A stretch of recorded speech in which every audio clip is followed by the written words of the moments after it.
AP CM చంద్రబాబుపై మాజీ మంత్రి అంబటి రాంబాబు చేసిన వ్యాఖ్యల కేసులో అంబటి రాంబాబుకు 14 రోజుల జ్యుడిషియల్ రిమాండ్ విధిస్తూ గుంటూరు స్పెషల్ మొబైల్ కోర్టు న్యాయమూర్తి స్రవంతి తీర్పునిచ్చారు.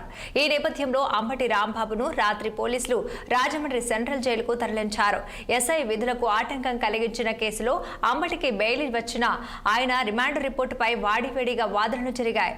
ఇక రాష్ట్ర వ్యాప్తంగా అంబటిపై 16 కేసులు ఉన్నాయని, అంబటి పదే పదే విమర్శలు చేస్తూ వివాదాలు సృష్టిస్తున్నారు నల్లపాడు పోలీసులు న్యాయమూర్తికి తెలిపారు. మరోవైపు నల్లపాడు పోలీస్ స్టేషన్లో సీఐలు తనను టార్చర్ చేశారని అంబటి న్యాయమూర్తి ఎదుట వాపోయారు.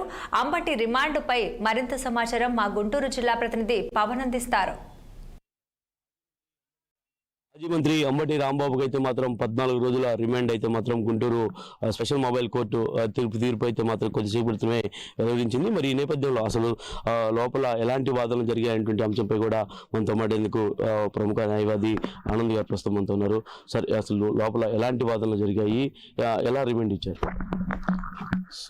అంటే అంబటి రాంబాబు గారు రిమాండ్ చేసిన తర్వాత కోర్టుకు ప్రొడ్యూస్ చేసిన తర్వాత సుదీర్ఘ వాదనలే జరిగినాయి. అతని తరపున పొన్నవాళ్ళ సుధాకర్ గారు వచ్చారు. పోలీసుల తరపున, ప్రాసిక్యూషన్ తరపున విజయలక్ష్మి గారు, వేరే పీపీ గారు వచ్చారు.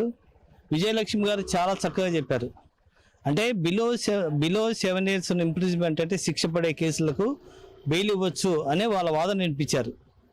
కానీ ప్రాసిక్యూషన్ వాళ్ళు ఏం చెప్పారంటే ఒక కేసు కాదు, 2 కేసులు కాదు, సో మెనీ కేసెస్, దాదాపు 20 కేసులు అతని మీద ఉన్నాయి.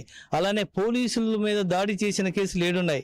కాబట్టి అతను రిమాండ్ చేయాల్సిందని చెప్పేసి జడ్జి గారి దగ్గర వాదన వినిపించారు. ఆ ప్రాసిక్యూషన్ వాదనలు విని జడ్జి గారు రిమాండ్ చేశారు. ముఖ్యంగా అంటే అంబటి రాంబాబు కూడా తన ఆవేదన వ్యక్తం చేశారని చెప్పారు.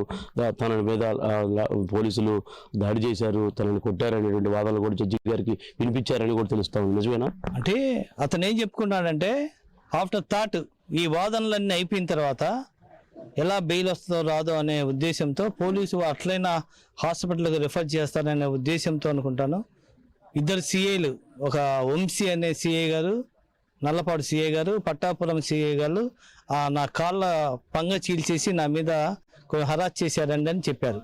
కానీ అక్కడ ఎలాంటి దెబ్బలు అలాంటివి లేవు కాబట్టి కోర్టు దాన్ని కన్సిడర్ తీసుకోవాలి. అతను చెప్పిన స్టేట్మెంట్ రికార్డ్ చేసింది.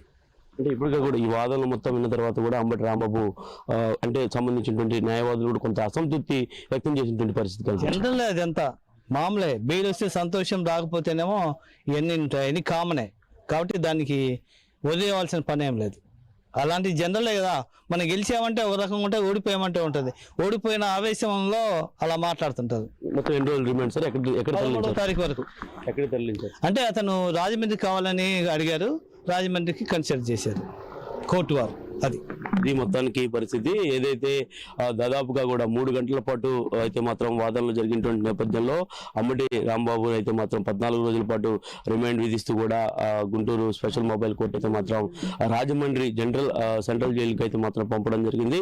ఏదైతే లోపల అంబటి రాంబాబు తన ఆవేదన వ్యక్తం చేసినప్పటికీ కూడా న్యాయమూర్తి స్రవంతి అయితే మాత్రం విషయాలన్నీ పరిగణనలోకి తీసుకొని పూర్తి స్థాయిలో కూడా ఏదైతే కట్టినటువంటి సెక్షన్ల నేపథ్యంలో కూడా దానికి సంబంధించి అయితే మాత్రం పూర్తి స్థాయి నివేదికనైతే మాత్రం ఇస్తూ అనంతరం కూడా ఆయన్ని ఇతనిపై ఎలాంటి షరతులు లేకుండా కూడా అయితే అతన్ని రిమాండ్ అయితే మాత్రం పెట్టడం జరిగింది.